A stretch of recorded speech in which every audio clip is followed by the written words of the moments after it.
Shalom, selamat pagi jemaat yang dikasihi Tuhan. Salam damai di dalam Kristus Yesus.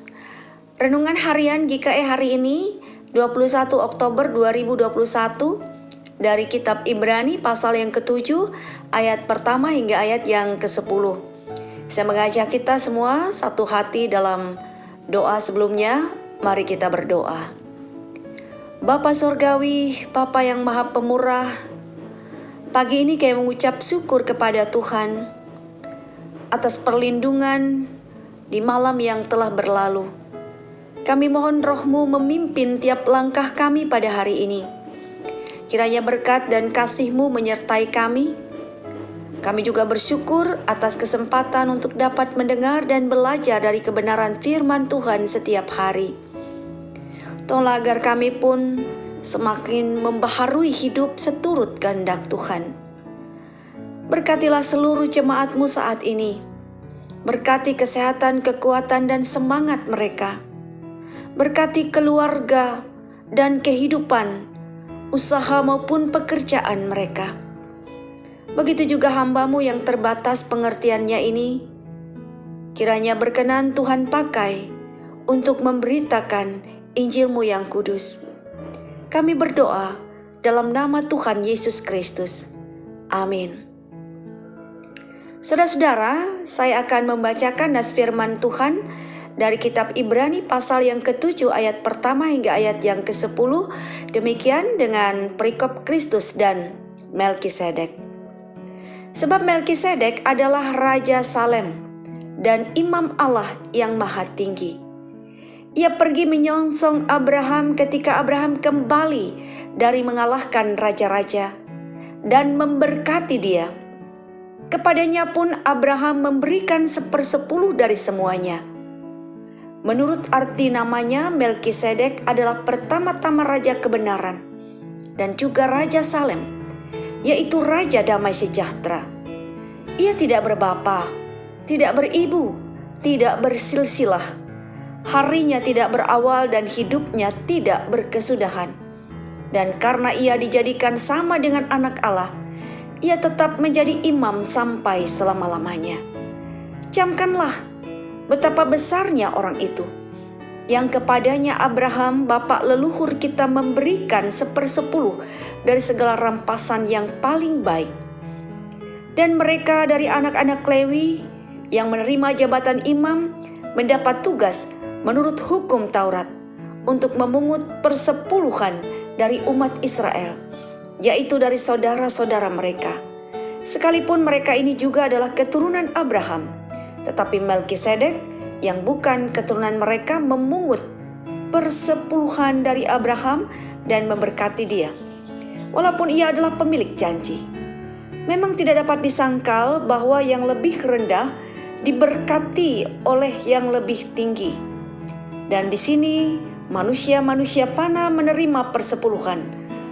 Dan di sana ia yang tentang dia diberi kesaksian bahwa ia hidup, maka dapatlah dikatakan bahwa dengan perantaraan Abraham dipungut juga persepuluhan dari Lewi yang berhak menerima persepuluhan.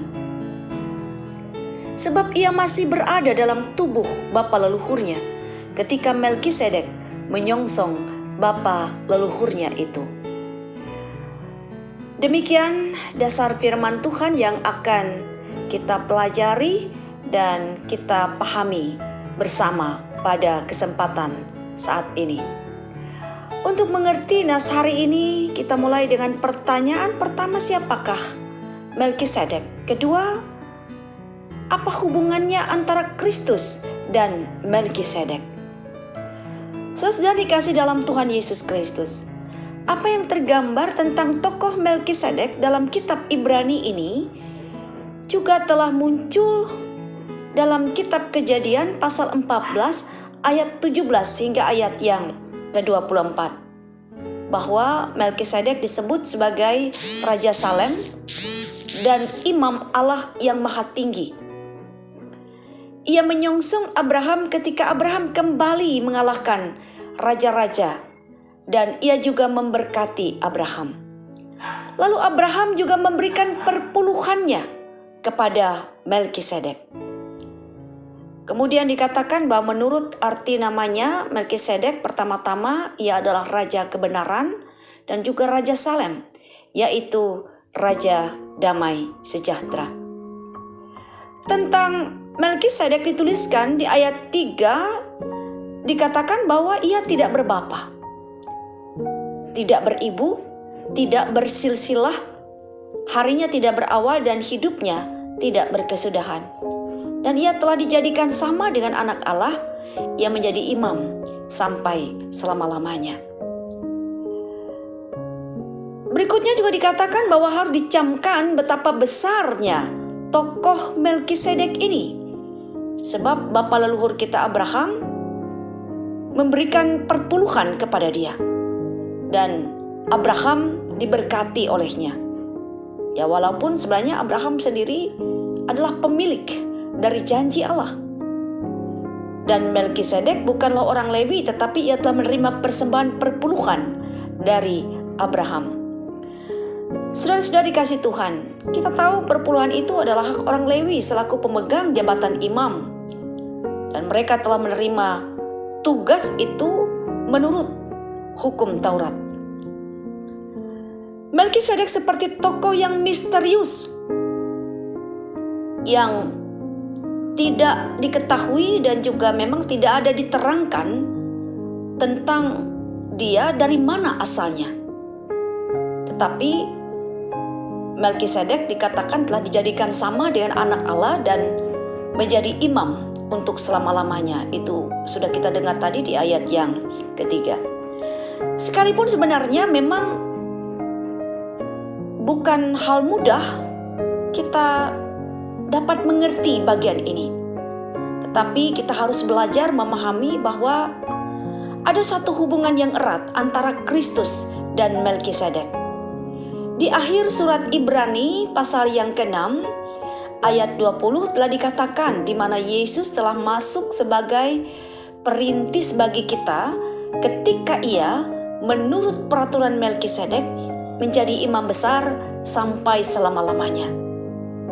Lalu kemudian kita juga bisa menemukan bahwa di dalam Ibrani pasal yang ke-7 ini, tetapi di perikop selanjutnya yaitu di ayat 14 hingga ayat yang ke-17 dikatakan, sebab telah diketahui semua orang bahwa Tuhan kita berasal dari suku Yehuda. Dan mengenai suku itu Musa tidak pernah mengatakan satu apapun tentang imam-imam. Dan hal itu jauh lebih nyata lagi jikalau ditetapkan seorang imam lain menurut cara Melkisedek yang menjadi imam bukan berdasarkan peraturan-peraturan manusia, tetapi berdasarkan hidup yang tidak dapat binasa. Sebab tentang dia diberi kesaksian, engkau adalah imam untuk selama-lamanya menurut peraturan Melkisedek. Dari bagian nas tadi, apa yang diterangkan tersebut jelas bahwa Tuhan kita, yang dimaksud adalah Kristus, bahwa dia bukan berasal dari suku Lewi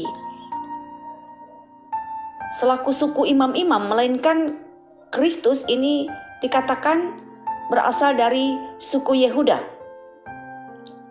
Namun ia menerima kemuliaan, ia menerima persembahan perpuluhan, ia menerima kedudukan sebagai raja kebenaran, raja Salom atau raja damai sejahtera, imam yang maha tinggi dan sebagai imam besar untuk selama-lamanya.